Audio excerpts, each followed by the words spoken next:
There are these memes out there in the internet world of a person sitting at a table with a placard or a poster board in front of them, and I know this person goes out to different places and has controversial things where they try to get people to ask them questions, and the concept is, can you change my mind? But the memes are kind of poking fun at the whole controversy of it all and saying things like, a hot dog is a sandwich, change my mind. Or pineapple belongs on pizza, change my mind. And kind of poking fun. But the truth of the matter is, we don't like to change our minds, do we? We really don't want to change our minds.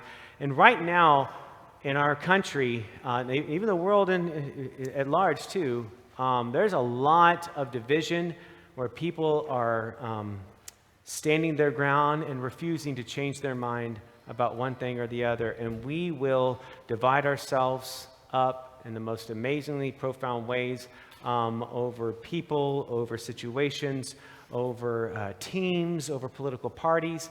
And to get people to see it from a different perspective or to change their mind about something is proving to be amazingly difficult today. So we're going to talk about that just a little bit. And it's not something that is just today, right? This is not something that's new to us. It's not like all of a sudden we've dawned on us like, oh, we're having a hard time changing our minds. We've been like this forever.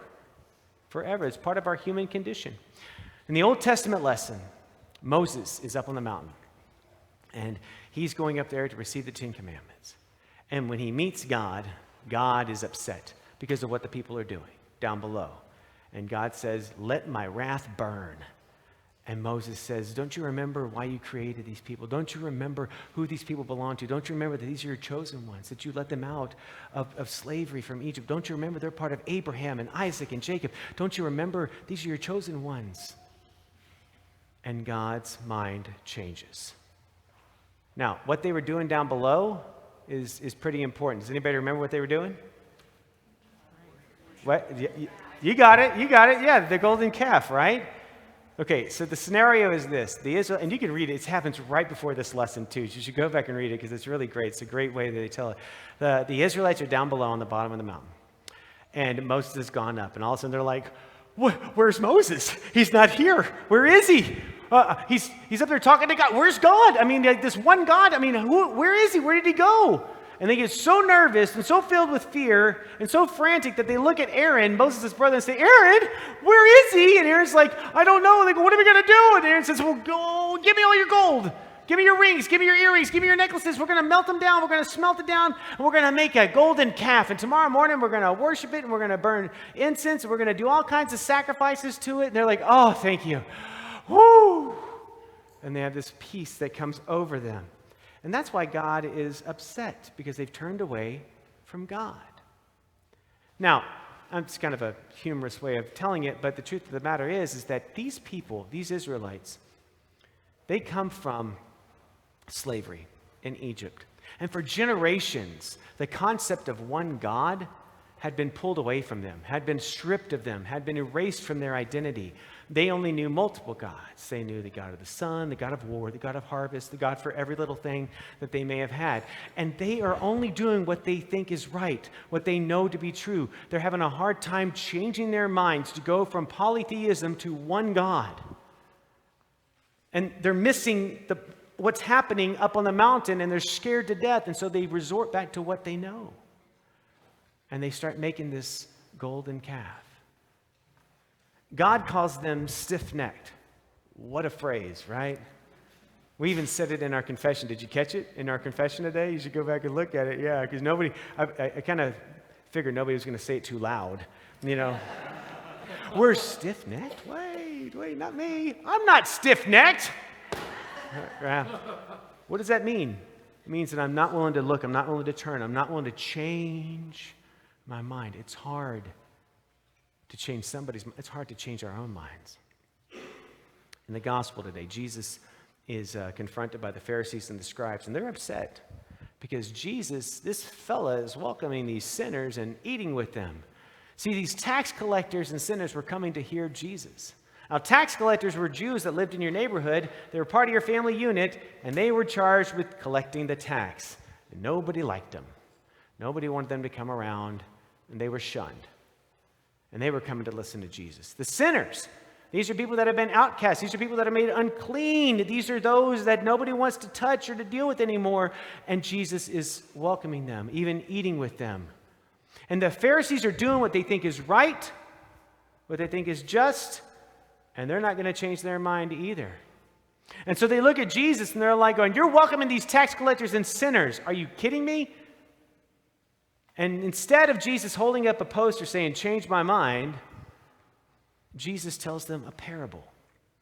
And this parable is about the nature of God and heaven. And he says, imagine you lost one sheep. Who wouldn't leave the other 99 to go find that one that is lost? And when they found it, place it over their shoulders and carry it back to the fold and put it back with all the others. And they rejoice with everybody because they've all come back together and this one has been found. That joy that they are experiencing is like the joy of heaven over one sinner who repents or one sinner who changes their mind. Well, what about this woman that loses a coin and she sweeps everywhere, looking all over the house for the coin, looks underneath the couch, in the cushions, everywhere to find that coin, and having found it, calls together her friends to say, "Let's have a party." And I always giggle because I'm pretty sure the party costs more than that coin. And yet, that's the way it is. That's heaven. That's the rejoicing that happens over one sinner who repents, one who changes their mind. I'm that lost sheep. I'm that lost coin. I don't want to call you that, but you know. And thank goodness we have a God that just wants to search for us, that just wants to find us, that will nonstop go after us, even with our stiff necks. The truth of the matter is that I don't know if I can really change my mind, but I have a God that does. And if God has the ability to change God's mind, then maybe, just maybe, God can work on mine. And maybe since I've been made in this image, I just might be able to get there with God's help.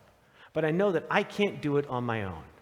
Left to myself, I will only look at it one way. I will be stiff-necked till the day that I die, and I will tell you why you're wrong every single time. But I can't do it alone. But God can help me. And today I'm being invited to just maybe let God change my mind. Maybe today, as we consider all the problems that we're wrestling with in this world, the differences that we have, the complications that we have, the division that we have, maybe we can invite God into those places too. Remember that prayer, bless them? Change me. I need God's help to do that. Amen.